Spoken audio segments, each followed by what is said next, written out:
Khloe Kardashian bought this device for all her sisters, actually, and then publicly endorsed me, and I didn't have to pay a dime. They just like made me set up this new payment called Bill, and they just sent me like 20 grand. They were so cool to work with.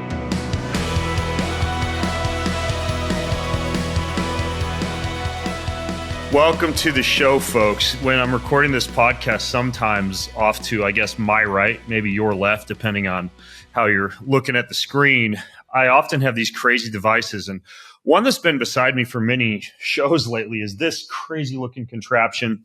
You probably can't see the whole thing, but let me, what I'll do is I'll adjust my camera just for a second so you guys can see what that looks like. It's like the craziest looking red light panel, if we want to call it that I've ever messed around with before. I can push little buttons on it and it'll do like UVA, UVB, COB, I forget what that even means, LED, and it's called an Ultron. Sounds like a Star Wars character. And you know, there's a lot of red light therapy devices out there. There's beds, there's mats, there's panels, etc. And my apologies if you're listening, my voice faded. I was just readjusting the camera. But the guy who designed this thing, Kris Sweeting, he reached out to me a few months ago, and I was really interested in his unique approach to phototherapy and just his backstory in general. Kris is here with me on the show. His company is EMR-TEK. That's spelled a K, T-E-K. All the show notes are going to be at bengreenfieldlife.com/EMR podcast if you want to dig into some more juiciness on all things photobiomodulation. But Kris, what got you interested in the whole realm of light? Yeah, so thanks, Ben. It's cool to be here. I grew up watching you, man, when I was like 24 to like 28. Oh, thanks for making me feel old. Yeah, right off the bat, just backhanded compliment. Thank you. Yeah. Well, yeah. It's the truth. So basically, when I was 3 years old, I got the disease called vitiligo, the same disease that Michael Jackson had. By the time I was like 5, I was walking around with an umbrella because the doctors told me to stay out of the sunlight, which, you know, it ends up being that it's like literally like the ultraviolet light. They thought that was going to like damage my skin even more and like give me skin cancer because I had no melanin, no essentially photo protection in my skin. So they were really worried. Turns out, you literally can't get skin cancer basically with vitiligo. So, and it's crazy because it's the sun and ultraviolet light that actually repigmented my skin. And I was pretty disfigured by the time I was 9, to the point where, you know, people were like, I couldn't go anywhere, dude. Yeah. It's like, by the way, it's like, for people who aren't in front of Google Images or whatever right now for vitiligo, isn't it like reddish patches all over the place? No, but I actually, one of my teammates has that totally on her, like all the worst ones, one of the worst ones I've ever seen, but it looks so cool now. But you can see a little bit on my thumb where it's just depigmented white. Yeah, it's almost like splotching kind of. Yeah, and it's basically you have too much epidermal hydrogen peroxide in the skin. And you know what, hydrogen peroxide does to your hair? It turns it basically white. It destroys the melanocyte. We have just excessive amounts. And once this doctor in Germany, like I went to 20 doctors, dude, they put every single type of cream on me. I used to have to put makeup on myself every morning. Like it was because it was so disfiguring. It was bad, bro. So this German doctor found out that, wow, these people have too much hydrogen peroxide in their skin. So she developed a cream called pseudocatalase. She was a PhD researcher and a dermatologist. She developed this cream. It reduced the hydrogen peroxide in your skin within 10 minutes. Then you would go into narrowband ultraviolet B, 311, 312 nanometer. So that's a isolated wavelength. That's why they call it narrow band. It's a narrow band of light in the UVB spectrum. And I would go into that specific wavelength of light, and it literally repigmented my skin. By the time, within 6 months, it started.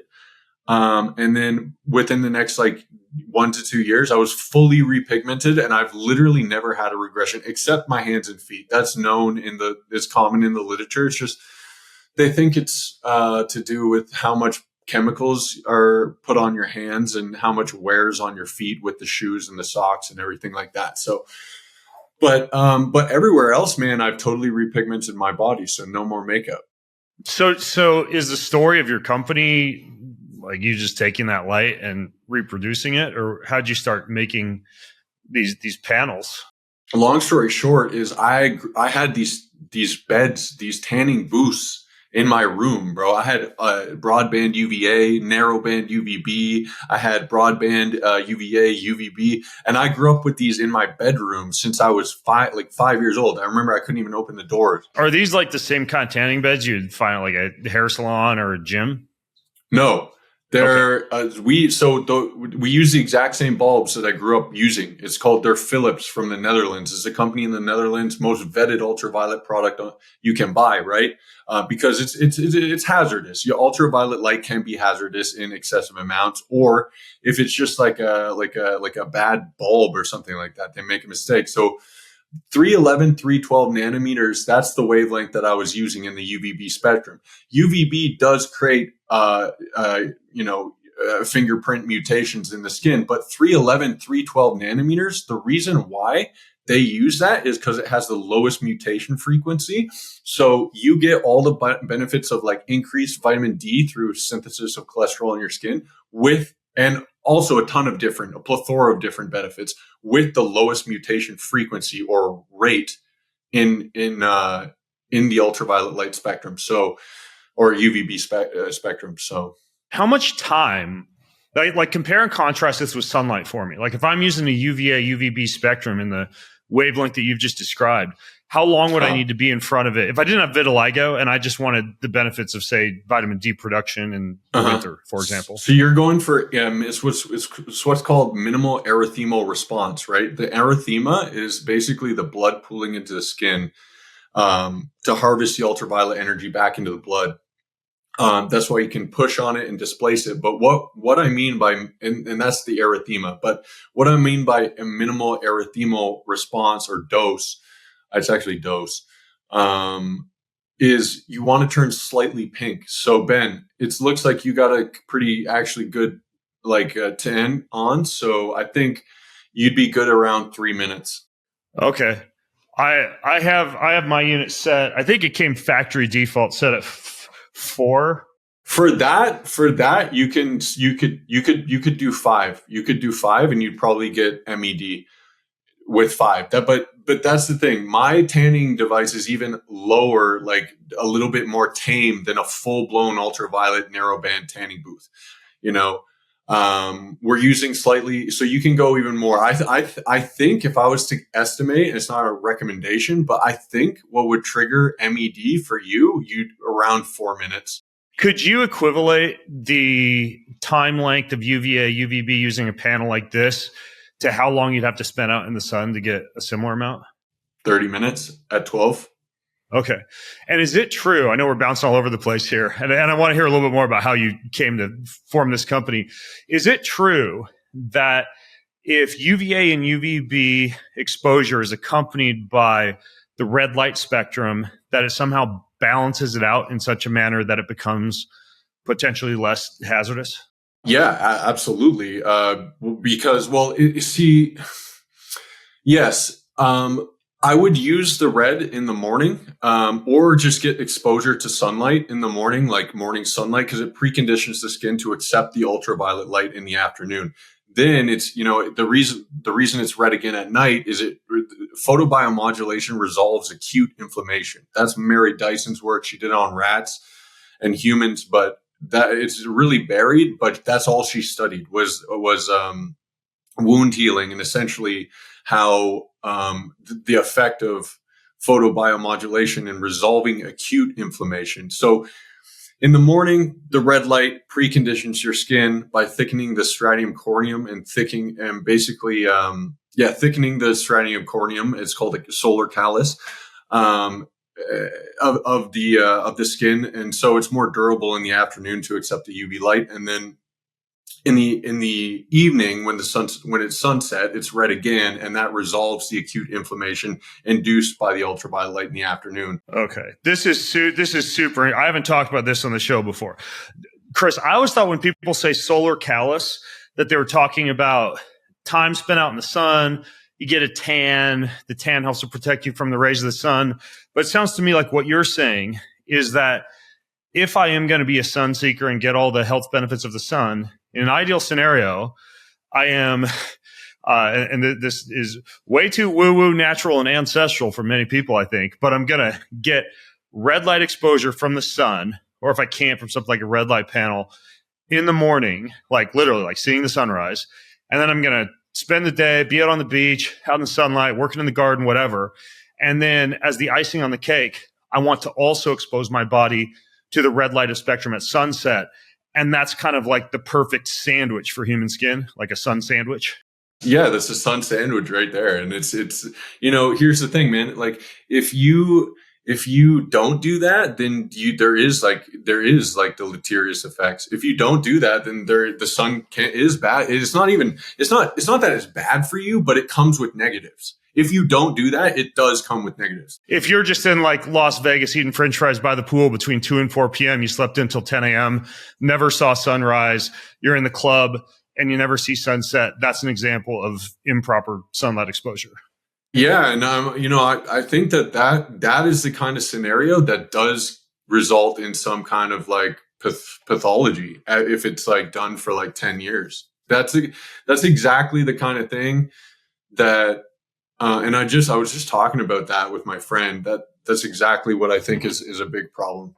I still think it's better, like compared to getting no sunlight at all. I still think it might be better. Yeah, well, maybe depending on whether or not you are actually eating the French fries. The whole seed oil's oxidative damage from sunlight radiation might be a discussion for another day. Do you know, I saw that myself, bro. What do you mean? So I was at an Airbnb, bro. I had totally perfect skin, man. And I was like, I know this UVB light because I've been doing it every day. Even synthetic doesn't really age the skin. But I was at an Airbnb in Costa Rica and they had this weird oil. And I was like, it was like definitely a seed oil, dude. And I was going through a corporate audit. And I was like, I don't care right now. I can't deal with this. Like, I'm just cooking with this right now. And dude, I cook and I never cook with that. And I cooked with it. I spent a lot of time in the sun as well, dude. And I got some oxidized seed oil in my face, like, which is in age spots. It's a sunspot. It's small, but for me, I noticed it because I never had any kind of hyperpigmentation at all. And I think that's what happens when you eat the seed oils and then go in the sun. Yeah, people say the same thing about oxidized fish oil and sunspots, like having a rancid or a fish oil that's been exposed to a lot of temperature or oxidation. I don't know of any imaging studies, because they can do actual imaging studies of collagen structure, wrinkles, et cetera, that have looked specifically at seed oils versus a control group and sunlight exposure. But I suspect that the whole grandma from Something About Mary effect definitely takes place. It's probably an inflammatory effect. It's like a compounded inflammatory instead of like a balanced like inflammatory, anti-inflammatory thing. I think that's probably what it is. Yeah, not to mention in many cases people consuming a diet rich in oxidized oils or fried foods and ultra-processed foods have a low intake of collagen-supporting foods, which I don't think does the skin any favors either. Geek out on this light with me, this Ultron, just as a matter of illustrative description of what you create, what comes out of your crazy mind, Kris. Walk me through the components of this thing and like why you choose to focus on what you do with light, as far as like the frequencies that you use and the, how you work in the UVA, UVB piece, which you've already described a little bit. Just geek out on this with me. Yeah, man. Well, we use the wavelengths of light that are scientifically proven to enhance mitochondrial function. And they, by mitochondrial function, I mean, mitochondria is the powerhouse of the cell. There's 3 wavelengths of light, 2 in the red visible spectrum, 1 in the near infrared spectrum. So it's 630 nanometers, 670. Those are 2 red wavelengths. And then there's 830 nanometers. That's 1 near infrared wavelength. Essentially what with these wavelengths, of light do is they hit the fourth enzyme in the mitochondrial electron transport chain. This is where all your electrons get processed, they spin, and it generates chemical energy for your body to use. Is that a cytochrome C oxidase? Yeah, cytochrome C oxidase. So these wavelengths, 630, 670, and 830, they hit this enzyme. It's called photodissociation. So they unbind nitric oxide. They dissociate the nitric oxide from the electron transport chain. Because nitric oxide and oxygen flow basically compete for flow down the chain. When you unbind nitric oxide, oxygen is more effectively processed, and the net result is more adenosine triphosphate. So those are the photobiomodulation wavelengths that we use. Quick question about that. When nitric oxide dissociates from this complex in the mitochondria, from cytochrome C oxidase, is that one of the reasons people get a little bit of a vasodilatory vasculature effect from red light, because the nitric oxide winds up in the vasculature? I'm not sure that actually happens. I think that it unbinds somewhere like into the cell, and then it's elevated it's released or activated or released by ultraviolet A. That's what I believe is the case. Well, what I mean is when it's released, though, does it have a similar effect on the body as if I'd drink some beet juice or something like that? I've never felt like that. I've never noticed that, and I've never read any literature about that, but I've just never looked into it. I've always known for sure that UVA, which is in that device, broadband UVA, does vasodilate. I'm sure the heat. I was going to say, because you do get it when you get a mild heating effect, even when you're laying in one of these red light beds, for example, and that alone might cause a little bit of a cooling mechanism to take place with the body sending blood to the extremities. So I'm sure that's part of it as well. Well, yeah. And it's like wherever energy goes, blood flows. So there would have to be some sort of, actually, you know what, dude? That's true, because wherever energy goes, blood flows. So it's just a much less potent vasodilator than UVA. Okay. All right. So you've got built into this device, you said 630, 670, and 830 wavelengths of red and then near infrared light. There might even be 850 in there, dude. I have like 20 different specs of units now. So it's like so hard for me to keep track of all this shit. Okay. Well, that's a pretty slight difference, 20 nanometers between 830 and 850. Yeah, so, it might be both. Sure. It might be both, is what I'm saying. Like 95% of people listening in right now do not care about that difference. Right. So you've got those three wavelengths. And I mean, is that different? Because I have I do some work with Da Vinci because I work with 10X, and I've got like a Theralite bed and then a Theralite panel above one of my exercise bikes. I've done stuff with Juve before, so I've got these Juve lights. Are they all pretty much using the same frequencies or wavelengths? Yeah, well, they do use the same wavelengths. 850. Some of the companies probably went with 850 because it's a lot. Actually, it's actually a lot cheaper than 830. That's the case. That seems kind of weird. It would be cheaper, and there's not that much of a difference in the nanometers. I know, but it's just true. It's just true. I found that out through one of my manufacturers. Basically just switching to 850 to try and meet my price that I needed. And I was and then I realized it was that big of a difference. But I'm not sure about all the brands. What I can say is that, for example, the Firehawk, I made that for Duncan Keith, the Chicago Blackhawk. What's the Firehawk? The Firehawk is the lower end model of what I gave you, which is the Ultron. I literally drew that on the back of a cereal box at like 1 a.m., dude. And I'm just trying to advance light therapy. Like literally that standing behind you is the first full body laser acupuncture device in the world. What's that even mean, laser acupuncture? So you can hit the meridian points of the body with like laser light. The cob chips they're kind of in between like an LED and a laser, because essentially it's not really in physics terms, but kind of. they do hit the acupoints of the body or even the joint points with increased light energy. And essentially it's a diode cluster. But like in comparison to, like, if you took like a radiance meter, right? And you put it up to the normal diodes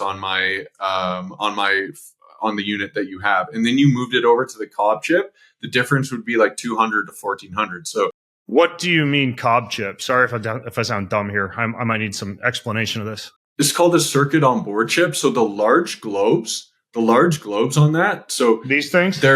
Yes, those large globes. So all the small diodes are 3-watt diodes, right? But we pack 64 of those 3-watt diodes into the circumference of an inch and then beam it out using a cone-shaped 30-degree lens, which further concentrates the light. Okay, so you'll essentially, and you can even feel that those are much more powerful in terms of heat. But the difference is like 1,000% more power, essentially. So if it's acting on the meridian points of the body when I'm standing in front of it or behind it, wouldn't that change based on how tall somebody is, like where the lights are going to hit? Yeah, so like you're a pretty good candidate for this. Obviously, I've thought about making it like adjustable and shit, but that's pretty. It's maybe I do that in the future. What height is it ideally designed for then? Yeah, so Duncan Keith, I made it for myself in Duncan Keith. I'm 6'1 3/4. But anyone from like 5'11 to like 6'3" can kind of, you could get away with like 5'10 to 6'3" is it works pretty well. How tall are you, Ben? I'm 6'3". So if you're super short, you would have to kind of like maybe put a little platform to stand up on. This people might not be able to see with the camera, but right in the middle, there's a big diode. Should that one be like towards the back of the head? Yeah, it should be like honestly, I made it to line up with your forehead. Yeah, it's right around my forehead, to be honest with you. But if you're so based on that, if you're facing it, because honestly, most of the time when I'm using it, it's for the first 20 minutes of work in the morning. So it's on my back. But if you're facing it, do you have to be cautious about eye exposure? Because I've heard that with red light, the eye protection goggle thing isn't as big of a deal, but with UVA and UVB, it might be. Yeah, man, because I've seen this happen, dude. Well, I've done it to myself. I've made all the mistakes with ultraviolet light, dude. I burned myself so bad a couple times. You burnt yourself? Oh, I burnt myself, dude, on my lights when I was a long time ago, when I was like using them for vitiligo when I was like 12, 13, punching in the password, programming the time. I made mistakes where I had multiple tanning beds in my bedroom, right? So I would use one that didn't have 4 doors. So I would have to switch and turn around and do my back. And so I had to do that for 8 minutes. One time, I don't know, I wasn't thinking. I came in, programmed my 4-door for 8 minutes and just cooked in it. Dude, oh my God. So there's that much of a difference between like 4 minutes in front of this thing and 8 minutes. In front of the one that I was using, which is a 4-door full blown. Oh, that's different than the beds than the panels that you're making now then. Yes, there's so much more tame because that device that would have to come with much more heavy disclaimer. I'm trying to make everyday use safe lights that people can't hurt themselves with. Like you can't hurt yourself with that. Yeah. So I shouldn't have goggles on if I'm facing it and looking at the UVA, UVB. Because it'll make your eyeball red. Like the same thing that happens to your skin. Like your whole eye will go red, man. How far away from a panel do you have to stand typically if someone's using a red light panel? So that one's really good. It depends. Like what kind of drivers they're using. We use Meanwell power drivers. You can Google them. It's like it used to be a trade secret, but I don't really care anymore. They take the flicker out and the magnetic field is 0. We're like the first company to figure that out. Does that translate into meaning it's flicker free, low EMF? Yeah, exactly. And so depending on the drivers in your device, you want to obviously stay outside of the electromagnetic field because also, like these LED devices are there's like a lot of dirty electricity. You don't want to be in the field because it's not just an electromagnetic field, it's a dirty electromagnetic field. So with the Meanwhile Power Driver, that's the cleanest thing ever. But if you want to go look at the cost of them, it's pretty brutal. You're going to freak out a lot of people because obviously people are using all sorts of different red light devices. Are you telling me that you should use some kind of a meter to test it? And if so, what would you be looking for? I mean, you would want to test for electromagnetic field. So yeah, electric field, magnetic field. Electric field's always going to be there to some extent. In our devices, they're so powerful. So the thing about the Cobb chip, that's why I explained how powerful it is. You can use it at a further distance, right? That's what it translates to. And you can use it completely outside the electric field. With all these devices, these other devices that are just like 3-watt diodes, they all kind of look like the same, the red light therapy. You can't get a therapeutic dose outside the electric field. You can't. I see what you're saying. But does it matter if it's just like 20 minutes? Like, is that a big deal? I mean, I don't think it does at all. I honestly don't think it does at all, because I think carrying your phone on you for an hour is more radiation. Yeah, I was going to say, like, walking through the average airport, you're probably getting more radiation than standing in front of a red light panel for 20 minutes. Dude, I'm like, I used to be like that, and then I'm like, this is not good for my mental health, you know, dude, there was one point in my life I had a cell tower, because I used to go in before EMR-TEK started and measure the electromagnetic fields in like infants' houses. Dude, this was like 10 years ago. I was 24. Yeah, my take on it, Kris, is if you are getting adequate magnesium and minerals, you're earthing, you're grounding, you're sleeping in a room that's preferably low EMF, you don't have to be a total Luddite. And there are certain devices, probably my hyperbaric chamber, my vibrating relaxation chair, some of my red light devices, etc. Yeah, I'm getting exposed to an electrical field. But then the question also becomes, does the advantage that it gives you outweigh any disadvantages? Even like that 8-sleep mattress or topper, apparently that tests pretty high for electromagnetic fields. But let's say for you, that's the difference between getting 5 hours of sleep a night or 8 hours of sleep. I question whether the extra 3 hours of sleep that you're getting per night overrides the radiation damage you might be getting from a little bit of extra electromagnetic exposure during a night of sleep, you know? Absolutely, dude. And people the first step in terms of EMF is not like going crazy, like, oh, does this device have EMF? It's like, take a detox from your cell phone, turn as much as you can, just get away from that thing. The mass addiction is these phones, dude. And they're so bad. They're so bad for so many reasons. Posture. They're just really, really underrated in terms of how they can damage your life. Yeah, I get jealous of my wife. She's rarely on hers because she rarely has to.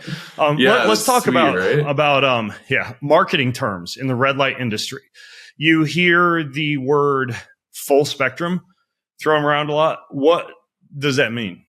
Yeah, well, I guess it would mean that the full spectrum of sunlight. I mean, I honestly stopped paying attention to I can go talk about a lot of the industry here, but I stopped paying attention to a lot of these other companies a long time ago, because I realized that they're really I don't mean to sound in any way condescending to anybody, but dude, they're not. I don't care. We're all adults here. People can. Yeah, I just don't. They're it's about 3 or 4 years ago, I was I'm not going to listen to these guys anymore. I'm just turn them off, because they're not on my level at all.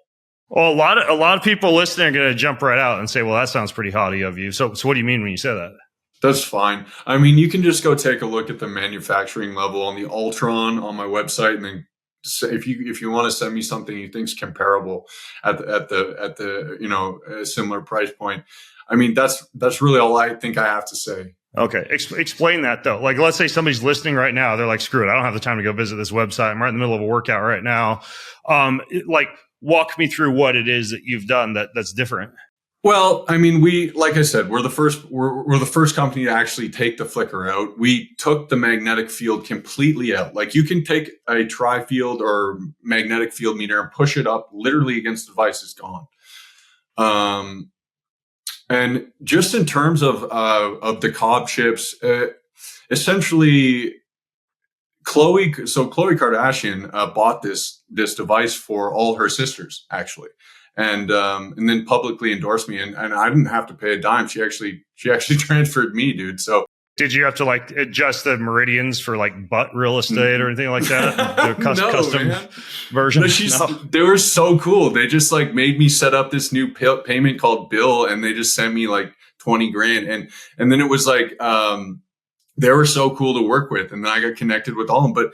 But yeah, man, I really think, and then you can take a look at any single kind of ultraviolet device on the market. This is the first full body laser acupuncture device. Technically, it is a full body, low level laser acupuncture device. That's technically what it could be deemed. And I just don't think there's any innovation like that out there. Explain this to me. If I'm standing in front of another red light panel or laying in a red light bed, and we talk about like the body having these meridians and the concept of laser acupuncture targeting those meridians, those things kind of like cover the whole body. Wouldn't I be still getting this, what you're calling like the acupuncture effect? Like walk me through why that'd be any different. Well, because usually it's done with the laser. So it's done with higher irradiance beams of light and not low level laser. So what you're saying then is like the way that you've concentrated all these diodes to be super dense and powerful, that because there's a few like super dense spots, those spots are targeting meridians. So you're getting a more powerful light concentration in those areas. Yeah. And we may put lasers in them. We may put lasers in the middle of the cob chips. But that's something that I'm working on. But yeah, essentially it's getting close to being that. And I think, there's a lot of devices on the market and they all look the same. And, I guess I'm going to cause some controversy on this one, but this is my last podcast and I'm so happy to do it, Ben. God, the blaze of glory. Here we go. That's right. That's right. The reason that they all look the same is because they are the same. I mean, that was like a joke that I had, but it's not really a joke.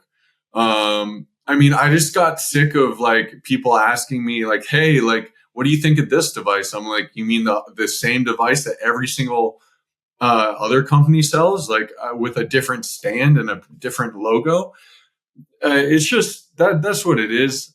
So, are you just saying that or you know that to be the case? Because you'll see some things on Alibaba or whatever kind of sort of looks similar, but then you really get a close up and it's not. I've reached out to a few companies. They say they're using like medical grade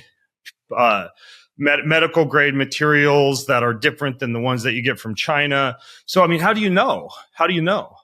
Like what though? Like what? Like what? Like medical grade what? Like medical grade iron? Like that they forged the cases out of? Like it doesn't. That's why I stopped paying attention to this industry. That's painting with a really broad brush, though. You think there's really like they're all the same? Basically. Yes. And the difference would be the drivers. And if they, what everyone should be doing is putting Meanwell drivers in their units like we are, because they're the best. And like I said, they reduce the flicker to 0 and they take the magnetic field out. There is still electric field. It's really well mitigated, better than all the other drivers. But I was paying like $5 a driver. Meanwell drivers are like $60-$70 a piece. So okay, so it's gonna eat into margins. But if there's like 5 companies that listen to this podcast, because I'm sure some red light manufacturers are going to tune in, and they switched to using Meanwell drivers, would that just like fix everything, and then they'd be the equivalent of what you do? Yeah, essentially. They'd have different cases, but yeah, if they added in the cob chips, then they would be on the same power level. We do have some patents, granted patents actually. So what are your patents? We have granted patents on the Krypton models. So they're not patent pending, they're granted.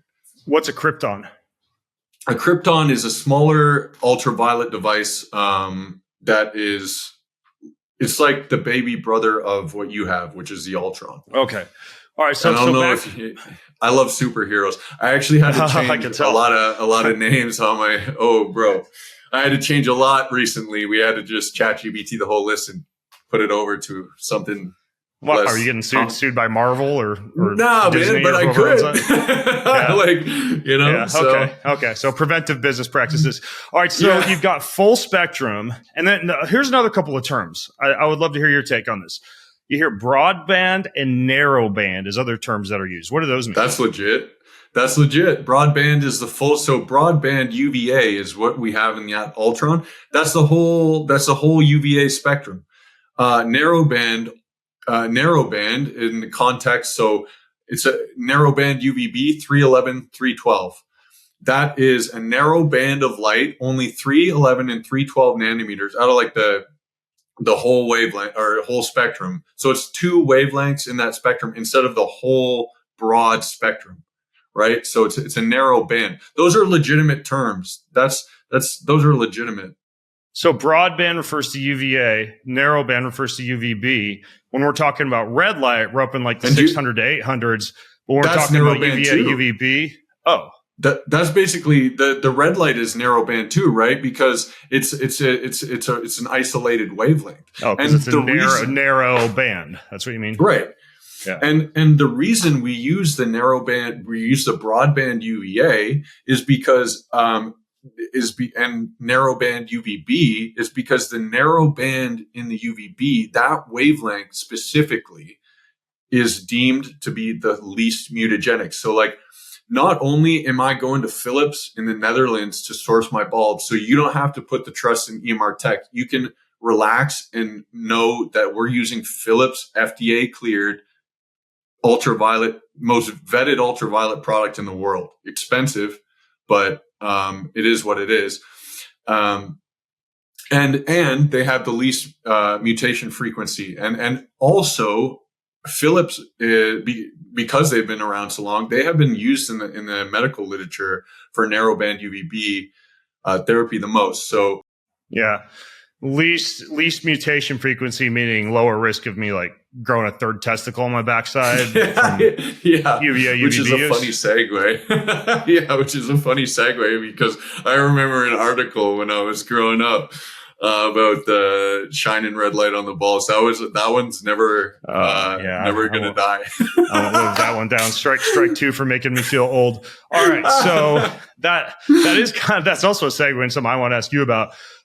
The actual exposure time and frequency is an interesting topic because some people say that if you are getting too much use of, let's say, the red light spectrum, you might create excess reactive oxygen species. There's kind of a Goldilocks zone in terms of time, frequency. How do you recommend people use something like a red light panel or bed or anything or one of these devices in terms of days per week and amount of time? Yeah. So, I mean, just for general wellness, I think obviously you can calculate the joules that you're exposed to, but there's some companies that like provide handbooks to like treat different pathologies. You can't do that. That's illegal. Most of these people are not doctors and they don't even have class 2 medical devices. Wait, so are you saying that if like a device comes and there's like a little manual that says use this for pain inflammation, use this for recovery, or does it have to be that, or does it have to be a disease state? Like if it says use this for cancer, use this for diabetes, because there's obviously a difference between saying energy or like fighting cancer. Yeah, I mean, there's even a difference between like pain and energy. That pain relief would be medical. Yeah, I forgot about that. That's a pretty broad one, huh? It's a broad one, and I know that for a reason. Because my BioWave, my first product, won Amazon's Choice for a couple keywords, and it got deactivated because I did make that claim.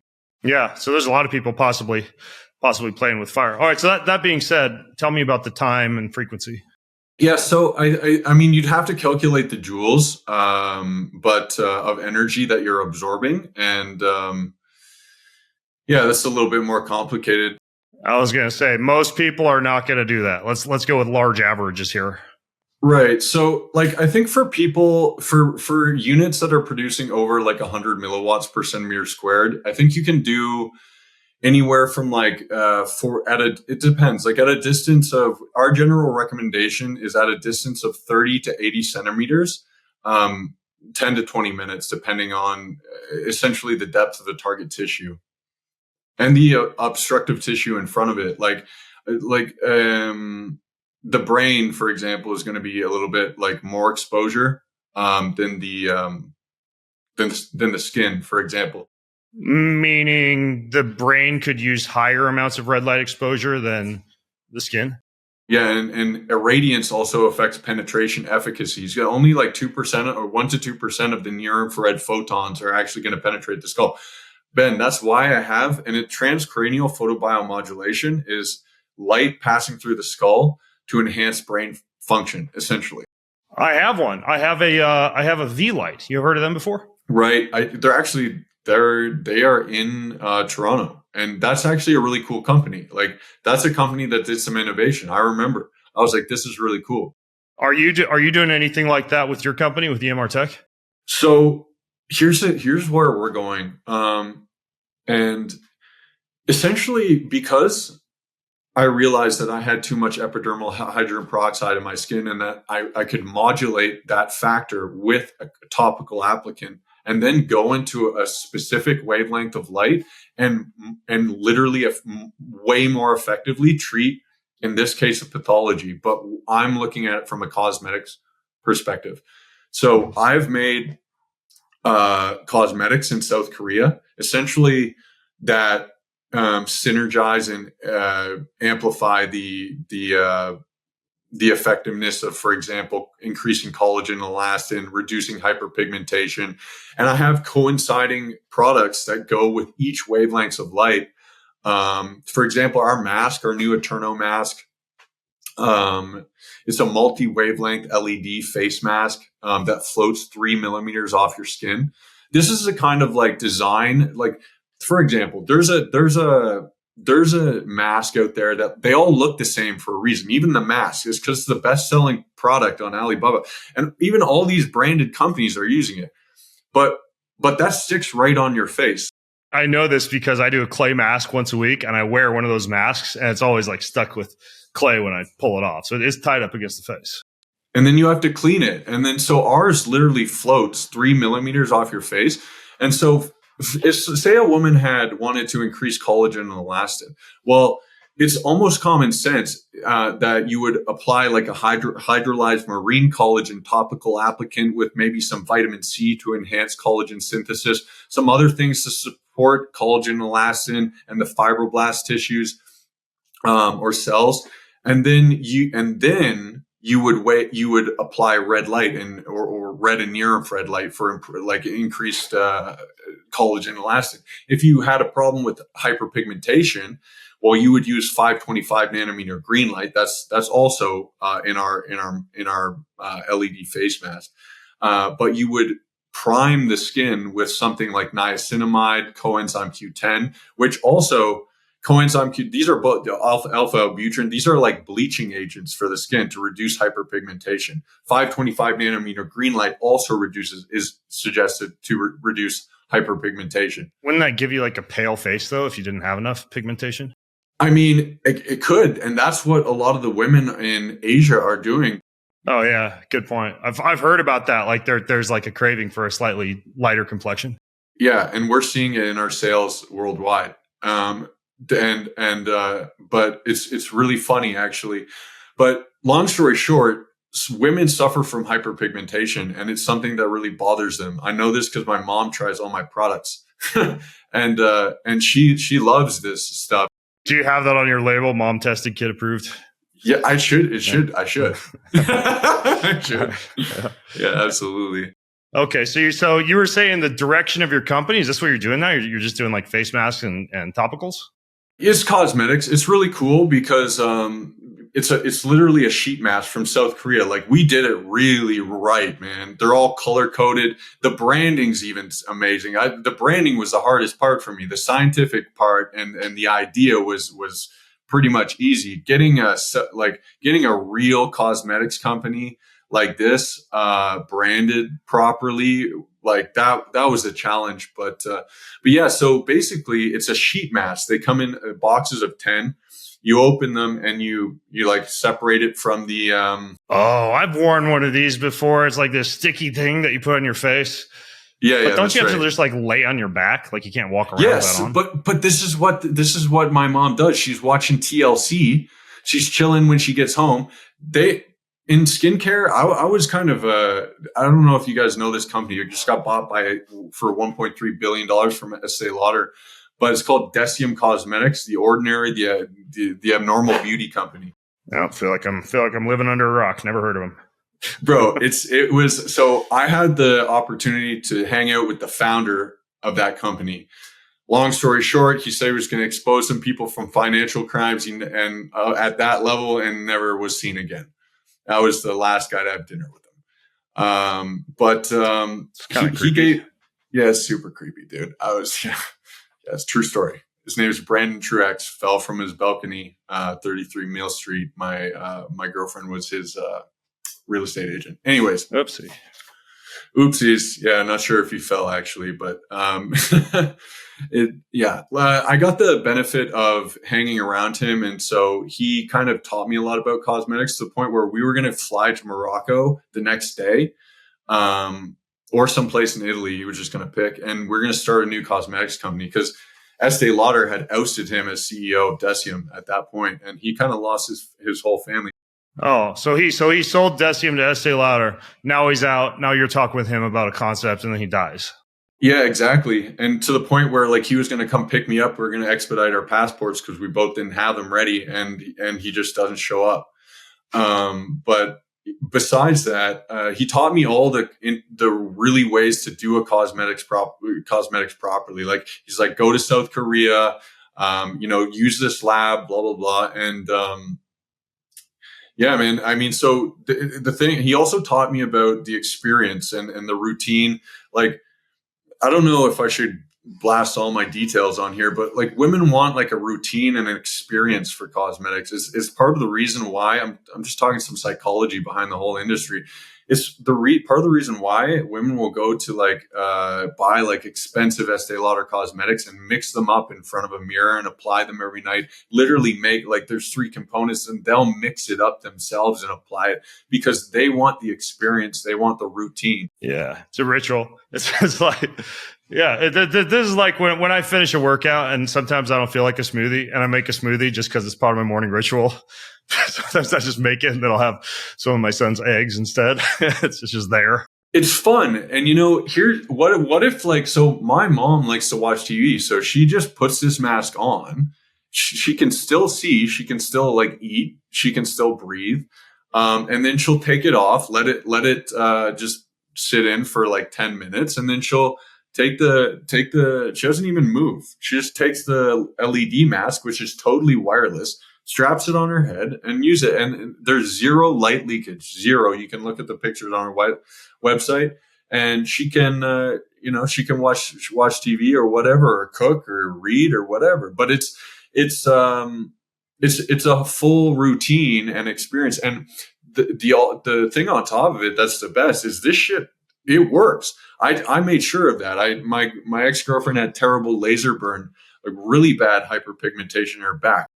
Yeah, we use the niacinamide, just only this sole ingredient that we use niacinamide. And I would literally break ampules open and just put it on. And we did it for 6 months. And this stuff did like it didn't minimize, it reduced the hyperpigmentation by like 50%. I was taking pictures.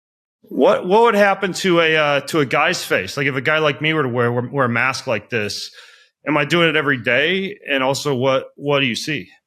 You look like you have really healthy skin, man. I was like, damn, this guy aged really good. My mom has really good skin. And then I eat a pretty low inflammatory diet. I do a clay mask with the red light thing once a week. Bro, I might get this clay mask. Yeah, it works great. I do a derma rolling right before I do it. I do mostly the Alitura skin products in the morning and the evening. I wash my face really well in the morning and use a scrub like twice a week. And then the last thing, and I know this kind of sounds like not very doable for a lot of people, but I've probably had in the course of my life 4 facial stem cell protocols with exosomes and probably another like half a dozen PRP treatments on my face. So I've done a lot of stuff. And then I've just got the genetics from my mom of like this kind of like Mediterranean-esque, skin kissed with olive oil or whatever. Yeah. You do, bro. You do. I got to give it to you. Holy smokes. Yeah. Yeah. But I mean, obviously that's a lot of stuff. With the mask, I don't really use one of those. What do you expect when you use a mask? What do you mean? Like an LED face mask? Like, is it like less wrinkles? Is it more shine, less shine, like tanning effect? Yeah, no, it's less wrinkles. It depends which wavelengths you use, right? So like for red, it would be less wrinkles. For green, it would be reduced hyperpigmentation. And if you want to look it up, just use ChatGPT and say, does 525 nanometer green light reduce hyperpigmentation? And take a look at the data. Don't most masks use red? Yeah, so they do use red. Some use near infrared. I've noticed that some near infrared, especially if you put it really close, can to the skin can actually cause hyperpigmentation. I think that's a potential outcome of near infrared light. So we omitted that, but 633 and 830 were studied, and those wavelengths together. So that's red and near infrared light together more effectively stimulate collagen elastin production than 630 alone or 830 alone. So, I mean, so red does fine lines and wrinkles. Green, 525 nanometer green specifically, reduces hyperpigmentation. 580 yellow is good for like even like rosacea like symptoms. Like we don't make it that claim, but like any redness, irritation, rosacea was cited, and that data is less conclusive than the green light for the hyperpigmentation, and then that data for the green light is less conclusive by far than red for fine lines and wrinkles. But it's emerging, I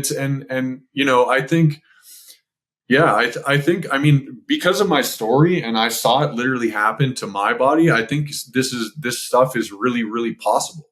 Yeah, it's interesting. What do you think about the concept of so-called human photobiomodulation? Like the idea that if you have certain pigments in your bloodstream, like say methylene blue, or I think the black pigments from shilajit, or like a bluish green pigment from a phycocyanin, that when photons of light get absorbed, I think the way it's generally explained is the photons of light from the red light spectrum would use that as a catalyst, that color as a catalyst to split water, water being H2O, dihydrogen oxide. So splitting 2 molecules of water into 2 dihydrogens and 2 oxygens. And that would allow for generation of ATP by freeing up more electrons for the electron transport chain. Have you run into that concept at all? Like take methylene blue and then go into the red light? Absolutely. I haven't jumped down that pathway on the methylene blue personally. So just because I went down this cosmetics thing, but I saw it taking place in the industry, and I think there's some pretty good science behind it that would make sense, right? Yeah. Well, there's a lot of people now who are like taking methylene blue, waiting 30 to 90 minutes, and then doing red light therapy and reporting increases in energy and better performance, et cetera. I would potentially combine it with coenzyme Q10 orally as well, because there's 3 published studies that's literally just say, it's basically like in the title, like photobiomodulation combined with coenzyme Q10 orally are synergistic. Yeah, and that makes total sense, right?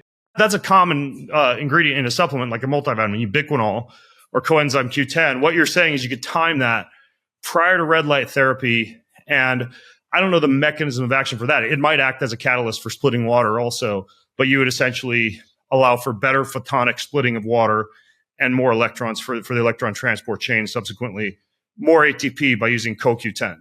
Exactly. And so that's supported orally, but I'm suggesting you do that orally because it's supported by the literature to enhance photobiomodulation and work synergistically. But ubiquinone or coenzyme Q10 is actually one of the most potent hyperpigmentation reductors. So we're talking about enhancing photobiomodulation through ATP, but we're using this as a primary ingredient in the face topical that reduces hyperpigmentation. Yeah, I've seen it in some beauty products. Certainly cleaner than smearing yourself with methylene blue head to toe. Yeah, not funner though. Yeah, yeah. So you guys are up to all sorts of interesting things over there. You got the cosmetic, you got these masks, you got the panels. I got a robot too. I'm working on a robot. What do you mean? Well, it's essentially a robot that walks around your house disinfecting for like all the viral DNA, like 254 nanometer ultraviolet C light at 2.5 milliwatts per centimeter squared kills all viral DNA. So if you could find something that would do that and just walk around your house at night, just like making sure the power density of 254 is like 2.5 milliwatts per centimeter squared or higher, then you just go around disinfecting everything. You would have made bank during COVID. I have an ultraviolet toothbrush, but robot, that's another level. You know, I was looking the other day, they got robot massage units now at Equinox Fitness where you can just like lay there. Really? Have you gotten one? No, but I want to, and you don't have to pay them as much. Well, picture this. The ones at Equinox, because I looked them up, I was thinking about trying, because you don't need to be a member to go use them. Apparently, it's like an arm on one side, an arm on the other side, some kind of like rotating massage device under the body, and it just works you kind of like a little bit more dynamic version of a massage I see chair. that. Yeah. Let me see this. Yeah, I would imagine you could probably source something like that from Alibaba. Of course, then you come back full circle to what we were talking about earlier. Ooh, that's pretty sweet looking. Your 90-minute hefty electrical field exposure from your weekly massage. That's right. I think they're probably better than humans at massaging you, to be honest with you. But I'm sure they are, because with humans you get something different every time. But granted, with humans you also get human touch, oxytocin, you know, some of the electromagnetic field of another human. You know, there's things that a robot couldn't give you too. You gave me another idea, dude. I'll tell you a red light massage robot. 100%. I'm like, what if this thing's just pumping lasers? Put lasers into you at the same. That's a cool idea. On the fingers, man. As long as those diodes don't break, you get like a broken glass massage. That's an interesting idea. Well, do you know why? So talking about things that can go wrong, like I remember. So there's like a lot of like, honestly, I get a lot of emails. I don't look at the emails too much anymore, but I get in the customer service, there's a lot of women that actually want the red light therapy for like vaginal health. And I looked into it because of the invasive nature of just these devices. They could be like considered class 3 medical devices, but like, you know, imagine if you had a malfunction when something's like inside you. What are you going to invent, like a super safe red light tampon or something? No, like I'm not going to do that because, like, first of all, I don't want to, and I just feel like it's out of my scope of work or something. Yeah, I get what you're saying though. Like you literally have an electrical medical device. It could blow up inside you. Like I'm like, and these things are coming from China, like with no QA, no FDA clearance. Like I'm just like, what? Yeah, probably less safe than a vibrator, I imagine. Yeah, that's it. You're freaking out a lot of people. A lot of people are using vaginal red light, freaking out right now. Kris, this is just fascinating. Is there anything else you want to share with people about photobiomodulation in the few minutes that we have left that's kind of getting you excited right now? Besides, I think I dropped a lot, man. Vaginal devices. That's what's on my mind these days. Well, this okay. So you got the Ultron. This thing's kind of expensive, isn't it? Yeah, it's expensive. I mean, the margins aren't even that good at that. It's super expensive to manufacture.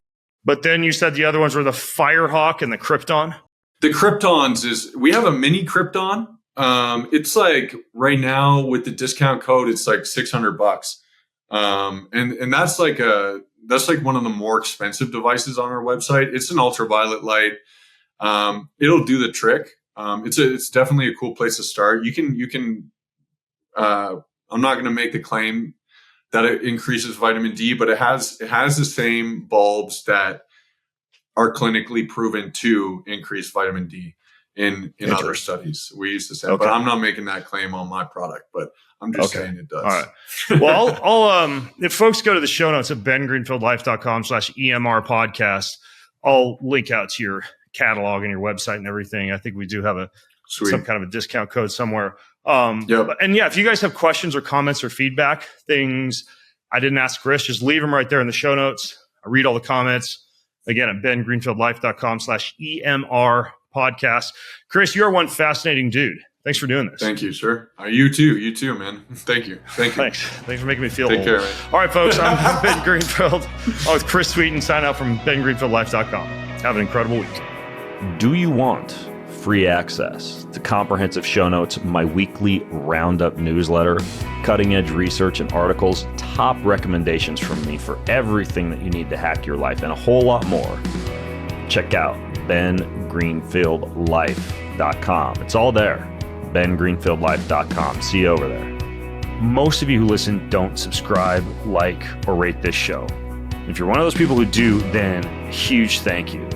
But here's why it's important to subscribe, like, and or rate this show. If you do that, that means we get more eyeballs, we get higher rankings, and the bigger the Ben Greenfield Life show gets, the bigger and better the guests get, and the better the content I'm able to deliver to you.